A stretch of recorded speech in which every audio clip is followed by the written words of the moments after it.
नमस्कार दोस्तों, आप सभी का स्वागत है हमारे YouTube channel BCS basic physics में।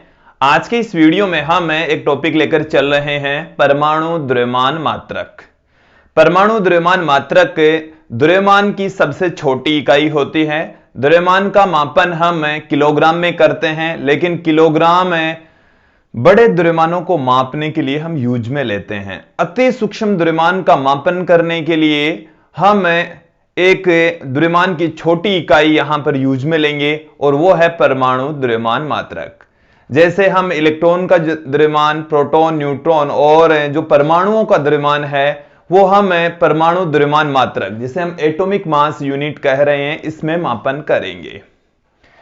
देखिए दोस्तों, परमाणु द्रव्यमान मात्रक कहते किसे हैं, डेफिनेशन क्या है सुन लीजिए कि कार्बन 12 के द्रव्यमान का 12वां हिस्सा, हम कार्बन परमाणु लेंगे और उसका जो 12वां हिस्सा होता है उसी को ही हम एक परमाणु द्रव्यमान मात्रक कहेंगे।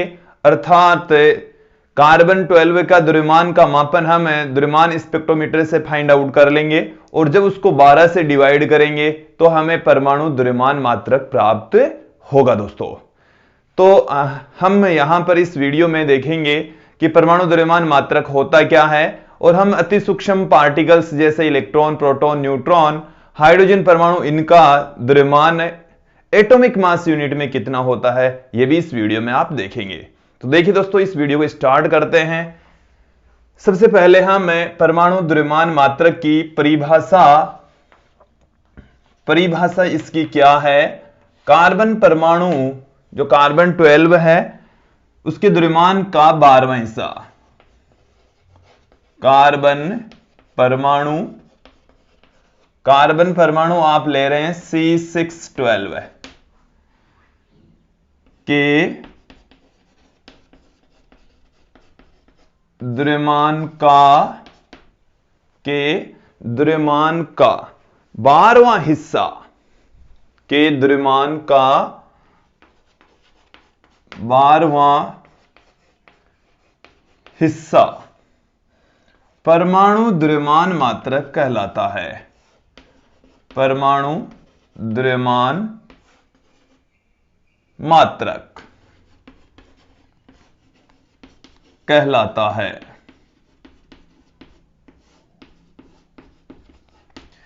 ये जो परमाणु द्रव्यमान मात्रक है, इसे स्मॉल यू से, इसे U या AMU से प्रदर्शित करते हैं। या तो U से कर देते हैं या AMU से प्रदर्शित करते हैं,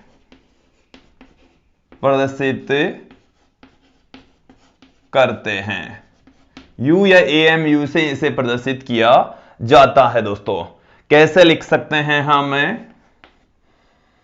परमाणु द्रव्यमान मात्रक, परमाणु द्रव्यमान मात्रक जिसे हम कह रहे हैं AMU या सिर्फ U, जो कि बराबर होगा कार्बन 12 का द्रव्यमान, कार्बन 12 का द्रव्यमान अपॉन 12। कार्बन 12 के द्रव्यमान का जो 12वां हिस्सा है उसी को ही हम परमाणु द्रव्यमान मात्रक कहते हैं। दोस्तों, फिर उसके पश्चात आप देखेंगे द्रव्यमान स्पेक्ट्रोमीटर की सहायता से हम कार्बन 12 का द्रव्यमान का मापन कर लेते हैं, जो कि 1.99264 into 10⁻⁻27 किलोग्राम प्राप्त होता है। तो यहां से आप देखेंगे कि एक AMU बराबर द्रव्यमान स्पेक्ट्रोमीटर की सहायता से इसका जो द्रव्यमान मापा गया वो 1.99264 into 10⁻⁻26 किलोग्राम प्राप्त होता है। और जब इसको हम 12 से डिवाइड कर देते हैं, 12 से जब इसको डिवाइड कर देंगे तो हमें एक AMU प्राप्त हो जाएगा। तो यहां से एक AMU बराबर, यहां से जब 12 से का हम भाग लगाएंगे तो पॉइंट से स्टार्ट होगा। इसको मैं 10 की घात -27 करके इसको 19 कर देता हूं। जब 19 के अंदर 12 का आप भाग लगाते हैं तो देखिए दोस्तों कितना प्राप्त होता है, 1 प्राप्त होगा। फिर 7 शेष रह गया 79 में 6 टाइम्स चला जाएगा। फिर यहां से फिर से हमारे पास में 7 रह गया, 72 में 6 टाइम्स चला गया, फिर 64 6 में जाएगा नहीं तो 0 आ गया, फिर 64 आया तो 64 में 5 टाइम्स आ गया, फिर 64 में यहां से 4 सेंस रह गया, 47 में ये 3 टाइम्स चला गया, फिर यहां से 36 में 11 बच गया तो ये 9 टाइम्स चला जाएगा इंटू 10⁻⁻27 किलोग्राम। तो एक एटॉमिक मास यूनिट है वो 1.66053 इंटू 10⁻⁻27 किलोग्राम के तुल्य होती है दोस्तों। इसको हम बार बार इतनी लंबी वैल्यू यूज में नहीं लेंगे, हालांकि एग्जैक्ट वैल्यू यही है। हम अपनी सुविधा के अनुसार 1 AMU बराबर लेकर चलेंगे 1.66 गुणा 10⁻⁻27 किलोग्राम। हालांकि एग्जैक्ट जो वैल्यू है वो ये वाली है दोस्तों। ये था परमाणु द्रव्यमान मात्रक। अब हम बात करेंगे कुछ अति सूक्ष्म परमाणुओं की, अति सूक्ष्म कणों की, जो एटॉमिक मास यूनिट में उनका द्रव्यमान है वो कितना होगा। तो सर्वप्रथम हम बात करेंगे इलेक्ट्रॉन, प्रोटॉन और न्यूट्रॉन का परमाणु द्रव्यमान मात्रक में AMU में उनका द्रव्यमान कितना होगा। सबसे पहले हम बात करेंगे प्रोटॉन का द्रव्यमान। प्रोटॉन का द्रव्यमान देखिए दोस्तों, किलोग्राम में उसका जो द्रव्यमान होता है, प्रोटॉन का जो द्रव्यमान होता है, मास ऑफ प्रोटॉन, वो होता है 1.673 इंटू 10⁻⁻27 किलोग्राम। तो यहां पर आप देखेंगे कि एक एटॉमिक मास यूनिट है वो है 1.66 और वहां पर है 1.673 और यहां पर 10⁻⁻27, वहां पर भी 10⁻⁻27 है। जब हम उस द्रव्यमान को इस AMU से इसको डिवाइड कर देंगे तो एक प्रोटॉन में कितने AMU होते हैं वो आ जाएंगे। जब इससे उसको डिवाइड करेंगे तो हमें मिलेगा mass of proton atomic mass unit में। और दोस्तों वो जो द्रव्यमान है वो 1.00727 AMU प्राप्त होगा। तो मास ऑफ प्रोटॉन है वो 1.00727 एटॉमिक मास यूनिट के तुल्य होता है दोस्तों। फिर उसके पश्चात हम यहां पर देखते हैं न्यूट्रॉन का द्रव्यमान। न्यूट्रॉन का द्रव्यमान, न्यूट्रॉन का जो द्रव्यमान होता है, मास ऑफ न्यूट्रॉन, वो हम जानते हैं 1.675 इंटू 10⁻⁻27 किलोग्राम होता है। 1.675 गुणा 10⁻⁻27 किलोग्राम न्यूट्रॉन का द्रव्यमान होता है। और जब भी इसको हम एटॉमिक मास यूनिट से के द्रव्यमान से इसको डिवाइड कर देंगे तो वो एटॉमिक मास यूनिट के तुल्य आ जाएगा। तो mass of neutron atomic mass unit में 1.00866 एटॉमिक मास यूनिट के तुल्य प्राप्त होगा दोस्तों। यहां से जब इसको डिवाइड करेंगे तो हमें मिलने वाली वैल्यू ये होगी। फिर हम बात करते हैं इलेक्ट्रॉन का द्रव्यमान। इलेक्ट्रॉन का जो द्रव्यमान है दोस्तों वो हमारे पास में होता है mass of electron 9.1 into 10⁻⁻31 kilogram. और जब इसको हम एटॉमिक मास यूनिट से डिवाइड कर देंगे तो हमें मिलेगा 0.00054 या इसको 5 भी लिख देते हैं AMU के अंदर। ये हमें मिल गया है मास ऑफ इलेक्ट्रॉन। इसके पश्चात दोस्तों हम जैसे हाइड्रोजन परमाणु की बात करें तो हाइड्रोजन परमाणु में एक प्रोटॉन तथा एक इलेक्ट्रॉन होता है। इन दोनों का द्रव्यमान जोड़ दीजिए तो जोड़ने के पश्चात यहां पर 5 भी आता है, 4 भी आता है। तो हाइड्रोजन का द्रव्यमान की यदि मैं एटॉमिक मास यूनिट में बात करूं, हाइड्रोजन का द्रव्यमान है mass of H11। Mass of H11 की वैल्यू जो होगी वो हमें मिलेगी 1.00782 एटॉमिक मास यूनिट। यदि यहां पर 5 ले लें तो इसको इससे डिवाइड कर देंगे, ऐड कर देंगे दोनों को, क्योंकि प्रोटॉन और इलेक्ट्रॉन दोनों इस हाइड्रोजन परमाणु के अंदर मौजूद होते हैं। तत्पश्चात हमें 1.00782 एटॉमिक मास यूनिट मिलेगा दोस्तों। अब इसके पश्चात हम यहां पर देखेंगे कि एक एटॉमिक मास यूनिट है वो कितनी ऊर्जा के तुल्य होता है। हम अल्बर्ट आइंस्टीन का द्रव्यमान ऊर्जा संबंध जानते हैं, E = mc² होता है। और जब हम उस एक एटॉमिक मास यूनिट को ऊर्जा के तुल्य कन्वर्ट करते हैं तो दोस्तों वो 931.5 मेगा इलेक्ट्रॉन वोल्ट प्राप्त होता है। मैं आप लोगों को अभी यहां पर बता देता हूं।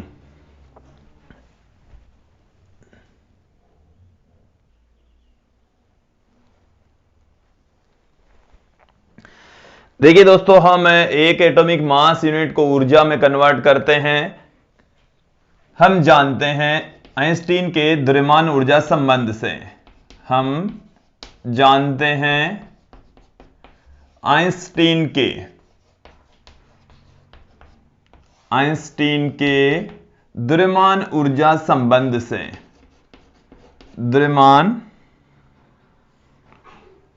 द्रव्यमान ऊर्जा संबंध से, द्रव्यमान ऊर्जा संबंध होता है E = mc²। और यहां पर हम m लेंगे एटॉमिक मास यूनिट के तुल्य, और ये जो c है वो वेलोसिटी ऑफ लाइट होता है। c बराबर होता है 3 × 10⁸ मीटर प्रति सेकेंड। तो यहां पर हम c की और m की वैल्यू यदि पुट कर दें तो हमें कितना मिलेगा। देखिए दोस्तों, m बराबर हम लेकर चल रहे हैं 1 AMU अर्थात 1.660539 × 10⁻27 किलोग्राम, और c हमारे पास में ये है ही। तो E बराबर कितना आएगा, तो यहां पर पुट कर दीजिए m की वैल्यू 1.660539 × 10⁻27 और c की जो वैल्यू है वो है 3 × 10⁸ का स्क्वायर। तो यहां से देखिए दोस्तों, इसको हम लगभग 1.66 लेकर चल लें तो 1.66 × 10⁻27 इसका स्क्वायर कर दीजिए तो 9 × 10⁻16 आ गया। यहां से इसको जब मल्टीप्लाई करेंगे तो क्या मिलेगा, देखिए 9 से इसको मल्टीप्लाई कर लेते हैं। तो 9 से जब इसको मल्टीप्लाई करेंगे तो 6 बार में हमारे पास में आ गया 54, 5 हासिल की हो गई, फिर 54 में 59, 5 हासिल की हो गई है। इसको जब इससे गुणा करेंगे तो 14 आ गया है, और वो दो संख्या पहले पॉइंट पुट करना पड़ेगा। गुणा 10 की घात यहां पर आ गई माइनस में 11 है, -11 ये अब जूल में आ गया है दोस्तों। किस में आ गई है वैल्यू, जूल में आ चुकी है। अब जब यदि हम इसको कन्वर्ट करना चाहें इलेक्ट्रॉन वोल्ट में, जो ऊर्जा है वो यदि इलेक्ट्रॉन वोल्ट में यदि हमें कन्वर्ट करनी हो तो इसको हम 1.6 × 10⁻19 से इसको डिवाइड कर देंगे। तो हमें देखिए दोस्तों, इसको इलेक्ट्रॉन वोल्ट में कन्वर्ट करना है तो 14.94 × 10⁻11 बट्टे में हमारे पास में है 1.6 × 10⁻19, और ये अब आ गई है इलेक्ट्रॉन वोल्ट में। किस में आ गई है दोस्तों, इलेक्ट्रॉन वोल्ट में आ चुकी है। जब इसको इससे हम डिवाइड करेंगे तो हमें यहां से मिलेगा, देखिए 14.94। तो इसको जब हम यहां से डिवाइड करेंगे तो हमें इस 16 का इसमें भाग लगा दीजिए, सीधा सीधा तो 9 बार में चला जाएगा, 144 आ जाएगा। यहां पर पॉइंट, एक पॉइंट इधर खिसक जाएगा, इसका पॉइंट हटाएंगे तो यहां से आप देखिए 144 9 बार में चला जाएगा, फिर यहां से 5 सेंस रह गया तो 3 बार में चला गया, 48, फिर यहां से 48 में फिर 6 सेंस रह गया। तो दोस्तों इसी तरीके से यदि आप इसको कैलकुलेट करके देखेंगे तो 931.5 आएगा। 931.5 गुणा 10 की घात 6 इलेक्ट्रॉन वोल्ट आएगा। यहां से जब इसको हम ऊपर ले जाएंगे, बट्टे से ऊपर ले जाएंगे तो हमें 10 की घात 6 मिलेगी। ये वैसे तो 9.315 आएगा, लेकिन यहां पर 10 की घात 8 आएगी क्योंकि ये जब ऊपर जाएगा तो इसमें, चलिए मैं इस तरीके से लिख देता हूं। जब इसको डिवाइड करेंगे तो इतना आएगा दोस्तों 9.315, और ये आ गई 10 की घात 8। इसे हम क्या लिख सकते हैं, 931.5 गुणा 10 की घात 6 इलेक्ट्रॉन वोल्ट। और दोस्तों इसे लिखा जा सकता है E बराबर हमारे पास में आ गया है 931.5 मेगा इलेक्ट्रॉन वोल्ट। और इसे भी सुविधा के लिए 931 ही लेकर चलते हैं। मोस्टली जो कैलकुलेशन है उसमें 931 ही लेकर चलते हैं दोस्तों। यहां पर आप देखिए कि यदि एक जो परमाणु द्रव्यमान मात्रक है उसके तुल्य जो ऊर्जा है वो 931.5 मेगा इलेक्ट्रॉन वोल्ट होती है। तो दोस्तों इस वीडियो में आपने देखा कि परमाणु द्रव्यमान मात्रक क्या होता है, इसके साथ में एक परमाणु द्रव्यमान मात्रक के तुल्य ऊर्जा कितनी होती है। इसके साथ में आपने देखा कि अति सूक्ष्म पार्टिकल्स जैसे इलेक्ट्रॉन, प्रोटॉन, न्यूट्रॉन, इनकी जो वैल्यू है, इनका द्रव्यमान है वो एटॉमिक मास यूनिट में कितना होता है। आज के इस वीडियो में इतना ही। धन्यवाद दोस्तों।